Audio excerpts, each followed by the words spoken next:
Hello नमस्ते नमस्कार हामी चाहिँ अहिले सुब्बा देउरालीतिर छौँ। सुब्बा देउराली दर्शन गरिरहेको छौँ।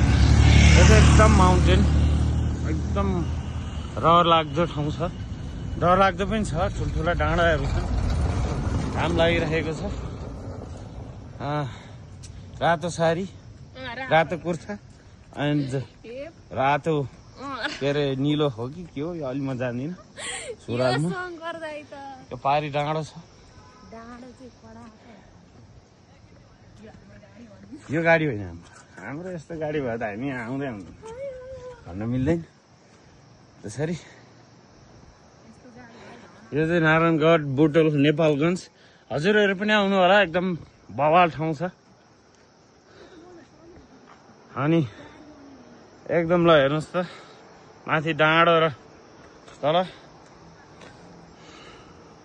अब हामी सुब्बा देउरालीको छेउछाउमा आइपुगिरहेको छौँ।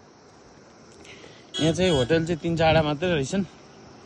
होटलको रुमहरू पाउन पनि एकदम गाह्रो हुने यहाँ होइन। त्यो माथि टावर छ, पुरै भिड छन्।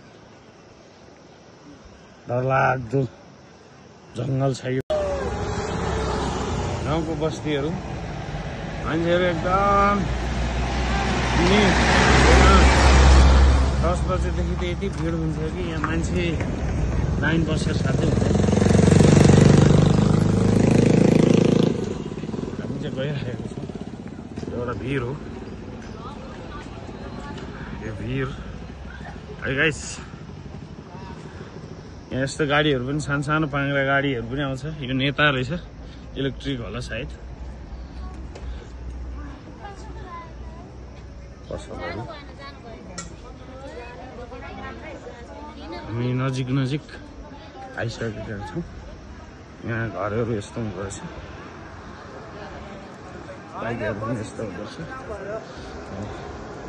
यस्तो छ, रोक्नुपर्छ है अझै गाइजहरू। आउनु होला, एकदम भयङ्कर। बसहरूमा मान्छे, गाडीमा मान्छे।